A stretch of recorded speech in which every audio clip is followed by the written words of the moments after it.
Hi అండి, lunch బాక్స్లోకి ఈజీగా చేసుకునే ఒక రెసిపీ చెప్తున్నాను చూడండి. ఫస్ట్ మీరు ఏం చేస్తారంటే చెక్క, లవంగాయలు, అలాగే యాలుక్కాయ, మరాఠీ మొగ్గ, పెద్ద యాలుక్కాయ అండి, చెక్క, అనాస పువ్వు, బ్లాక్ స్టోన్ ఫ్లవరు, అలాగే మిరియాలు,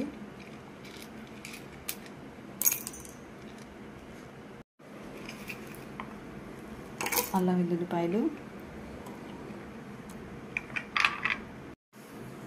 గసగసాలు,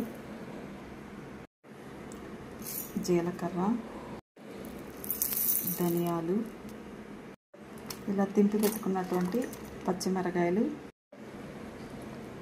కొత్తిమీర, ఒక 2 టమాటాలు, ఇవన్నీ మిక్సీ వేసుకొని మెత్తగా గ్రైండ్ చేసుకొని పెట్టుకోండి పక్కన. ఈ రకంగా గ్రైండ్ చేసి పెట్టుకోండి అండి. ఇందులో పుదీనా కూడా వేసుకోండి, నా దగ్గర లేదు కాబట్టి స్కిప్ చేశాను.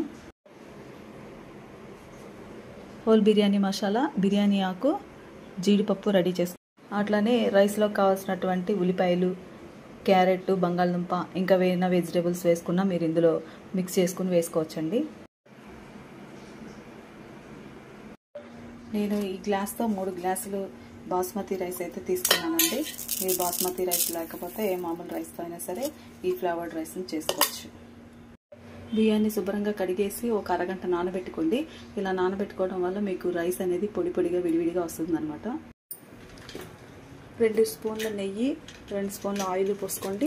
పోసుకున్న తర్వాత హోల్ బిర్యానీ మసాలా వేయండి, అలాగే బిర్యానీ ఆకు కూడా వేయండి, అలాగే షాజీరా కూడా వేయండి, పచ్చిమిర్చి,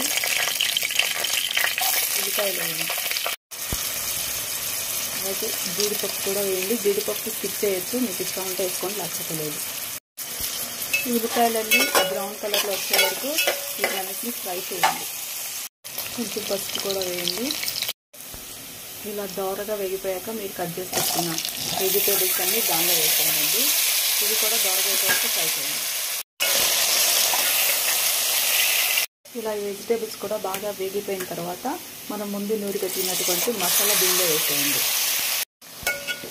దీన్ని కూడా కొంచెం వేగి ఆయిల్ సపరేట్ అయ్యేంత వరకు దీన్ని కూడా బాగా ఫ్రై చేయండి. ఆయిల్ సపరేట్ అయ్యేంత వరకు దీన్ని కూడా బాగా ఫ్రై చేయండి.